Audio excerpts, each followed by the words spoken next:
할렐루야. 옆에 분과 함께 예배할 수 있어서 감사드립니다. 여러분에게 이렇게 고백을 하면 좋겠습니다. 당신이 계셔서 행복합니다. 아멘이시죠? 아멘. 오늘 말씀의 제목은 예수 안에서입니다. 오늘은 어버이주일입니다. 카네이션도 달아드려야 되고 이렇게 하지만 그렇지 못한 상황을 인정하시고 오늘 나들이를 나아가는데 함께 할 수 있어서 감사드립니다. 오늘 본문은 고린도후서 5장 17절 말씀입니다. 이 말씀을 참고하면서 간단하게 함께 말씀의 은혜를 받기를 원합니다. 17절에 보니까 대상이 나와 있습니다. 대상이 나와 있는데 대상은 누구냐 하면 누구든지입니다. 따라해보실까요? 누구든지. 그러면 두 가지로 이야기할 수 있겠죠? 바로 나도, 그죠? 바로 당신도. 이렇게 해보겠습니다. 바로 나도, 바로 당신도. 그렇죠? 누구든지 예수 안에 있을 수 있다. 이렇게 말씀하고 있습니다. 그렇죠? 누구든지입니다. 여기는 어떤 제한이 하나도 없습니다. 저분은 얼굴이 시꺼매니까 안 되는 거고요. 저분은 안경을 썼으니까 안 되는 거고요. 캄보디아에서는요, 옛날에 혁명이 일어났을 때 안경을 꼈다고 해서 총에 맞아 죽었습니다. 아무 이유 없습니다. 안경 꼈기 때문에.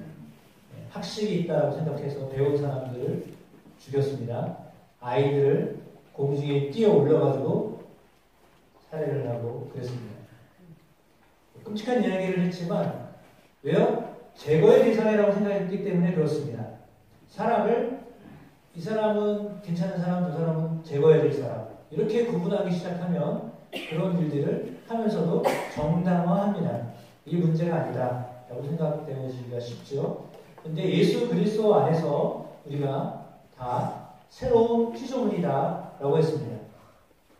여러분이 소속이 있습니다. 기독교 대한감리회, 춘천면에 천안동지방, 광덕중앙구역, 광덕중앙교회. 쉽게 이야기해서 그냥 광덕중앙교회 소속입니다. 여러분은 어느 교회를 다니시나요? 라고 물으면 몰라요. 그냥 교회 다니는데 이름도 모르는데 이런 분이 계실 수도 있어요. 그런 분은 이렇게 생각하실지도 몰라요. 우리 아버지 성씨도 몰라요. 그냥 나는 나이요. 이러고서 우리 교회는 광덕중앙교회입니다. 그러니까 그 안에 들어와 있어서 광덕교회, 광덕중앙교회. 저도 방문 실수했잖아요. 광덕교회라고. 그러니까 광덕중앙교회 교회인이잖아요. 광덕중앙교회 안에 소속된 사람이다라고 하는 의미잖아요. 그러니까 우리는 새로운 피조물로 살고 있어야 합니다. 이건 정말 여러분이 크게 아멘하셔야 됩니다. 다시 한번 해보겠습니다. 크게 해주십시오. 우리는 새로운 피조물로 살아야 됩니다. 아멘. 다른 거는 몰라도 이건 정말 아멘하셔야 됩니다. 새로운 피조물로 사셔야 됩니다. 아멘. 정체성입니다. 존재감입니다. 내가 누구냐? 그걸 알고 살아라 라고 하는 거죠. 성씨도 모르고 사는 사람은 없잖아요. 우리 아버지가 오신지 우리 아버지가 박씨인지 그것도 모르고 사는 사람은 없잖아요. 그러니까 내 아버지가 누구다라고 하는 것을 알고 사듯이 나는 지금 살지만 세상을 살지만 나는 하나님의 자녀다라고 하는 것을 알고 살아야 된다라고 하는데 하나님의 자녀는 어떻게 되느냐 하면 예수님을 믿음으로 하나님의 자녀가 되는 겁니다. 아멘.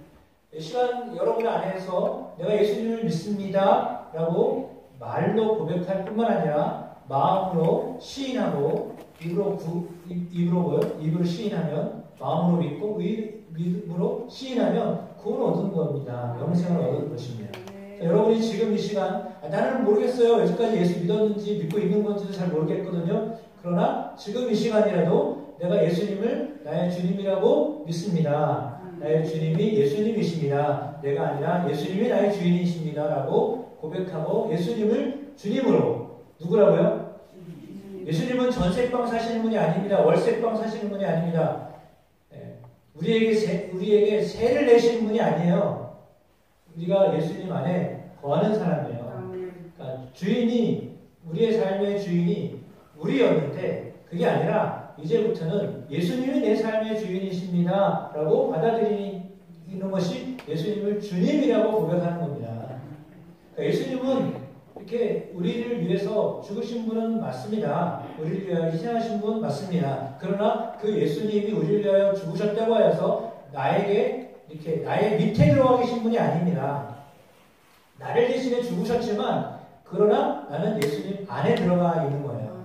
그러니까 내가 예수님을 믿는다라고 하는 것은 예수님 안에 들어가는 것을 말합니다. 그러니까 우리 옆 분에게 이렇게 고백했으면 좋겠습니다. 우리 학생들도 다 똑같이 한번 해보십시오. 나는 예수님 속에 믿습니다. 네. 아멘 하시면 됩니다. 네. 믿지 않는 사람은 이거 하라고 그러면 못해요. 그냥 말로 하는 것 같잖아요. 근데 성령이 역사하지 않으면 이 말을 못해요. 예수님 주님이라고 말을 못해요. 여러분이 이런 고백을 할 수 있다고 하는 것은 여러분 안에 성령이 계시고 성령이 여러분 안에서 예수님을 주님이라고 고백할 수 있게 하신 거거든요. 예수 그리스도 안에 있으면 새로운 피조물이다 이렇게 말씀하고 있습니다. 그러니까 누구든지 예수 안에 있으면 새로운 피조물입니다. 그래서 오늘 본문에 나와 있는 것처럼 이전 것은 다 지나간 거예요. 예수님을 믿으면 옛날 것은 다 지나간 것입니다. 과거로 다 지나간 거고요. 이제는 보라 새 것이 되었도다 이렇게 말하고 있습니다. 다 새 것이 된 것입니다. 어떻게 되었을 때? 오늘 본문을 잘 생각하면 그런 거예요. 내가 결혼을 했기 때문에 새 것이 된 것이 아니고요. 내가 새 차를 샀으니까 새 것이 된 것이 아니고요. 내가 좋은 직장에 들어갔기 때문에 새 것이 된 건 아니고요. 오늘 본문은 뭐라고요? 예수 안에 있을 때 새 것이다라고 말씀하고 있습니다. 정말 여러분들이 다 예수 안에 있게 되시기를 축복합니다. 이거는 약속하신 말씀입니다. 그러니까 소속을 예수님께로 소속을 바꾸시는 겁니다. 우리의 삶이 유기는 세상에서 살고 교회도 역시 세상이지만 그럼에도 불구하고 예수 안에 내가 있다라고 하는 것을 잊지 않고 하셔야 됩니다. 예를 들어 부모를 떠나서 살지만 그러나 부모님에게 속한 존재다라고 하는 것을 잃어버릴 수는 없잖아요.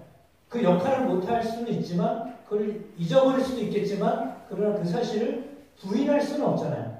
나는 부모님의 자녀라고 하는 것을 부인할 수 있나요? 부인한다고 부인이 되는 건가요? 그 부인한다고 해서 부인이 되는 사실도 아니에요. 나는 더 이상 우리 아버지 어머니 꼴도 보기 싫으니 더 이상 나랑 그냥 끝이다 이렇게 얘기해도 끊을 수가 없는 게 그 혈연 관계잖아요. 내가 예수 안에 거한다는 사실은 어쩌면 혈연 관계보다 더 진한 거예요. 혈연 관계보다 더 확실한 거예요. 내가 잊어버릴 수도 있어요. 그러나 더 확실한 거예요. 그리스도 안에 있다라고 하는 것을요, 여러분들이 잃어버릴 수도 있어요. 살다 보면 잃어버릴 수도 있어요. 내가 뭐 하는 거지? 잃어버릴 때가 있잖아요. 내가 어떤 존재인지를 모르고 살 때도 있어요. 세상에서 살다 보면. 그러나 그럼에도 불구하고 우리는 내가 잊어버렸을지 몰라도 하나님은 예수 그리스도 안에 있는 하나님의 자녀들을 기억하고 계십니다. 그래서 우리 아이들이 어렸을 때부터 교회를 다니고 예수님 믿었던 건 상당히 중요합니다. 왜냐하면 자라면서부터 교회에 떠날 수도 있거든요. 그런데 다시 돌아오게 돼 있어요. 왜냐하면 본래 소속이 예수 안에 있었기 때문에. 그래서 어렸을 때 신앙은 상당히 중요한 겁니다. 여러분의 자녀가 아직 어리시다면 그 자녀들이 정말 예수 안에서 하나님을 믿고 하나님의 자녀로 살아가게 되기를 축복합니다. 그래서 새로워진 존재가 된 것입니다. 나는 새로운 존재예요. 예수 안에 있으면요, 새로운 존재예요. 새로운 존재로 산다라고 하는 것은 과거와 별개로 산다라고 하는 것을 말합니다. 과거라는 말은 뭐냐면 사단에 소속된 사람으로 살았다가 이제는 예수님께 소속된 사람으로 사는 겁니다. 그러니까 적이 바뀐 거잖아요. 결혼했을 때 여자분들은 남자분 이렇게 가정으로 이렇게 적이 바뀌잖아요. 그렇게 되듯이 우리가 예수님을 믿음으로 우리의 적이 예수 그리스도에게 들어가는 것입니다. 그래서 예수 안에 들어가는 것입니다. 그러니까 내가 부인하고 싶어도 나는 이미 예수를 믿는다라고 하면 내가 예수님 안에 들어가 있는 거거든요. 그럼 예수 안에서 보게 되는 거예요. 그 가정에 들어가고 그 나라에 들어가면 그 가정과 나라의 법을 따르고 문화를 따르듯이 내가 예수를 믿는다라고 하는 것은 예수님이 나를 위해서 뭔가를 해주는 분이 아니라 내가 예수 그리스도를 위하여 살아가는 사람이 된다라고 하는 것을 말하는 거예요. 그러니까 예수 믿으면 잘 된다라고 하는 의미는 크게 말할 때 그건 뭐냐면 내가 원하는 것을 예수님이 다 들어주신다 그 말이 아니라 예수님을 위해서 살게 되어진다라고 하는 것을 말하는 거예요. 그러니까 예수님을 믿으면 예수님이 원하시는 삶을 살아가고자 하는 마음을 주십니다. 그런데 여전히 아직도 내가 예수 믿는다고 말은 하지만 과거처럼 옛날에 나의 주장만 내세우고 그는 이렇게 해주세요 라고만 이야기한다면 아직은 소속되어 있긴 한데 정체성이 불확실한 거죠. 그러니까 부인하는 것이 아니라 들어와 있는데 정체성이 헷갈리는 겁니다. 내가 지금 어디에 들어와 있는지를 모르고 왔다 갔다 지금 이렇게 해롱해롱한 가정 가운데 있는 거예요. 졸고 있는 건지 자고 있는 건지 뭐 어떤 건지 모르는 상태에 있는 것과 마찬가지예요. 그러나 그 속에 들어와 있다면 졸고 있든지 자고 있든지 상관이 없어요. 왜? 그 안에 들어와 있기 때문에. 한계가 없는 거예요. 그래서 우리 여러분이 예수 그리스도 안에서 새로운 피조물이라고 하는 것을 믿으십시오. 아멘. 믿고 사는 게 편하겠습니까? 불안하게 사는 것이 편하겠습니까? 내가 저 차를 타면 반드시 안전하게 나를 인도해 줄 거야 라고 믿는 게 편하겠어요? 아니면 저 주인이 아니라 저 운전사 자격증을 언제 땄대? 사고는 언제 났대?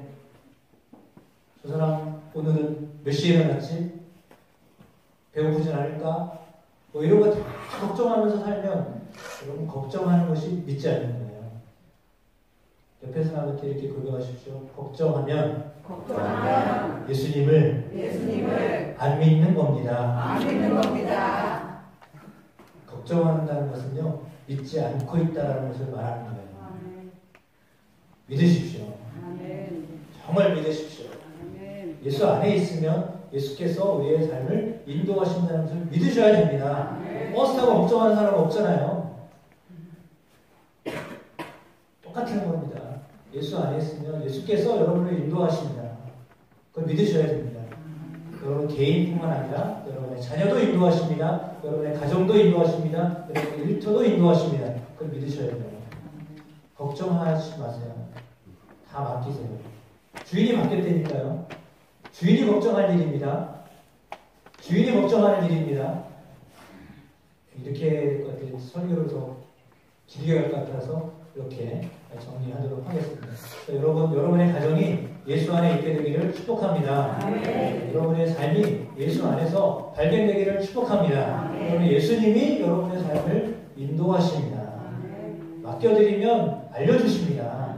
그 지시대로 살아가시면 됩니다. 그러면 어려워도 다 넘어가게 하십니다. 문제를 해결하시는 분은 내가 아닙니다. 그걸 이해하셔야 됩니다. 주님이 인도하시면 주님이 그것을 풀어가도록 주님이 역사하십니다. 그냥 거기에 맞추시면 됩니다.